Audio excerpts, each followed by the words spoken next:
Time for Digital Ideas. I'm Mike Yeomans on the phone with Dave Nawasiat. Hey, Dave, welcome back. Hey, Mike. Thanks for having me back. You bet. We've done a couple of podcasts before on LTE core network signaling, and we continue on that topic today. So let's talk about LTE subscriber attach signaling storms and what can be done to prevent them.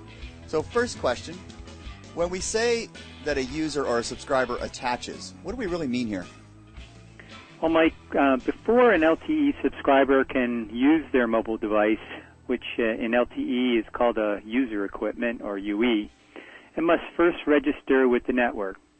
And this involves the user equipment initiating an attach procedure where there is a lot of signaling messages that are sent back and forth between the device, the cellular network, and the evolved packet core, which in particular the MME and the home subscriber service must use to identify the device and authenticate it before it can be registered or attached to the network.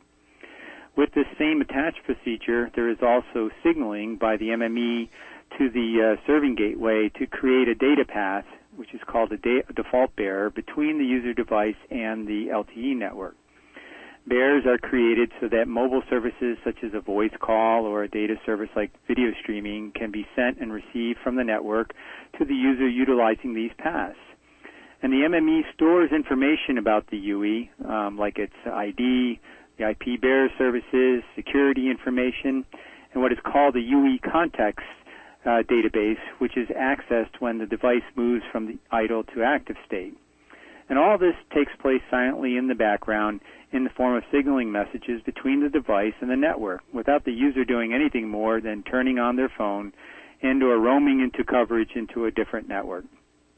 So as long as the device is attached to the network, the UE context of the subscriber session is maintained by the MME, even if it's currently in idle state and not actively using radio resources at that instance. And we've made some improvements in this area, which I'll talk about later. Great. So that's how a subscriber actually attaches to the network. Then what's an attach signaling storm? Well, an attach signaling storm is when thousands of mobile devices, or UEs, all try to reattach to the network at about the same time. And this can occur when either the network element or a link within the network fails, causing thousands, perhaps even millions of devices that are registered on those failed nodes to detach from the network, which also removes the subscriber sessions and those UE contexts. When all of these users and devices simultaneously attempt to reattach, there is a flood of signaling that takes place in the network, and all of the network elements in their path, particularly the MME and the HSS in the core. If the surge in attached signaling cannot be managed, then other networks elements may end up getting affected. All right, so the big question then would be, what can be done in the network to prevent this attach storm from actually further impacting the network? Well, the 3GPP standards have addressed this in part by defining core network session restoration procedures that help to prevent attach storms by preserving the subscriber sessions within the MME pool database for a configurable period of time so that if an MME or a serving gateway fails, the devices on the node do not have to perform an attach procedure again.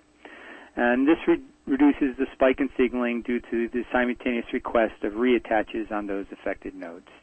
All right, final question. So you've recently written a paper about session restoration. Can you tell us a little bit about the paper? Sure, Mike. Alcatel-Lucent has developed an innovative solution to address the case of restoration user session of a failed MME by introducing the 9471 WMM session restoration server. It's a standalone system used to maintain in real time a backup copy of the UE context data from all the MMEs within its pool. If an MME in the pool fails or becomes isolated from the network, one of the remaining MMEs in the SRS pool can consult the SRS to retrieve the UE context data to complete the procedures that were previously managed by the unavailable MME without requiring UEs to reattach to the network. So this aids in quickly restoring LTE user services and prevents attach storms. Dave, I learn something every time we talk.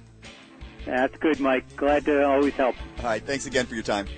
Bye-bye. That was Dave Nawasiat from Alcatel-Lucent. This has been Digital Ideas. Thanks for tuning in.